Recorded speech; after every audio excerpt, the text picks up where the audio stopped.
فاتحہ۔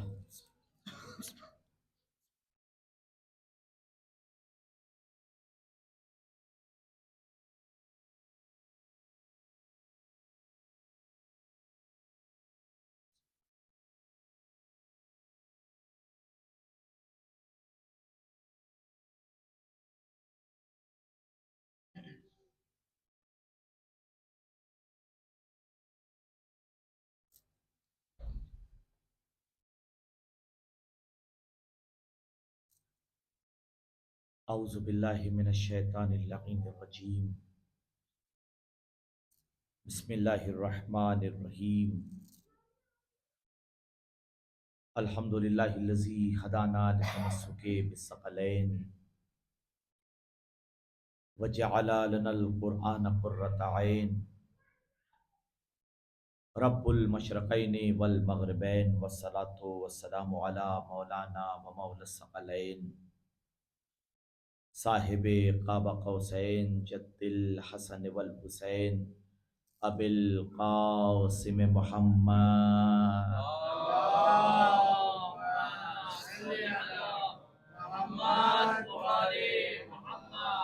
وآلہ الاطیبین الاطہرین المعصومین، اما بعد فقد قالت فاطمۃ الزہراء سلام اللہ علیہا فی خطبۃ الفدکیہ: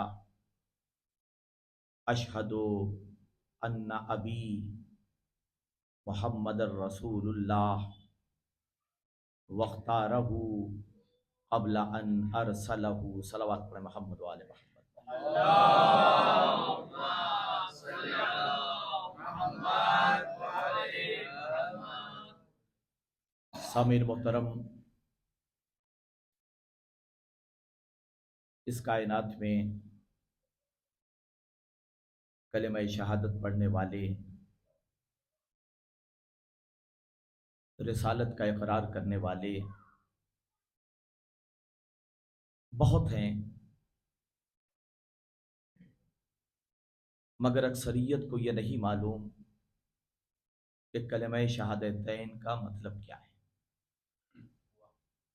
لا الہ الا اللہ کا مطلب کیا ہے، محمد الرسول اللہ کا مطلب کیا ہے۔ بحمد اللہ ہم جس در سے جڑے ہوئے ہیں، یہ اس در کا کمال ہے کہ آج ہمارے پاس صحیح توحید بھی ہے، صحیح رسالت کا نظریہ بھی ہے، ورنہ دنیا میں کروڑوں لا الہ الا اللہ اور محمد الرسول اللہ کہنے والے نہ توحید کا صحیح کانسیپٹ ان کے پاس ہے، نہ وہ رسالت کو سمجھتے ہیں۔ اور شکر ہے پروردگار کا کہ ہم نے اسلام کو، ہم نے دین کو ان ذوات مقدسہ سے لیا ہے جنہوں نے اللہ کا حقیقی تعارف کرایا۔ اگر یہ شخصیات نہ ہوتی تو خدا کو پہچاننا نہ آتا۔ اور یاد رکھیے، ان کے علاوہ کوئی بھی اللہ کا تعارف کرا ہی نہیں سکتا، رسالت کا کوئی تعارف کرا ہی نہیں سکتا۔ شہزادی نے دربار میں خطبہ فدق کے وہ جملے ایسے ہیں کہ ایک ایک جملے پر اگر ایک ایک اشرہ پڑھ دیا جائے تو شاید حق ادا نہ ہو، مگر میں نے کوشش کی کہ صرف دو چار جملے شہزادی کے، اس لیے کہ یہ اتنے معتبر جملے ہیں کہ جن جملوں پر نہ جانے کتنے صفحات لکھ دیے جائیں مگر حق ادا نہیں ہو سکتا۔ شہزادی نے مسلمانوں کے درمیان جو توحید کا تعارف کرایا ہے وہ سنہرے حرفوں سے لکھنے کے لائق ہے۔ اب اس کے بعد توحید کا تعارف کرانے کے بعد شہزادی نے جو اگلا جملہ ارشاد فرمایا وہ رسالت کا تعارف ہے، اور فرماتی اشہدو، میں گواہی دیتی ہوں، ان ابی، دنیا کے تمام مسلمانوں کا کلمہ کیا ہے؟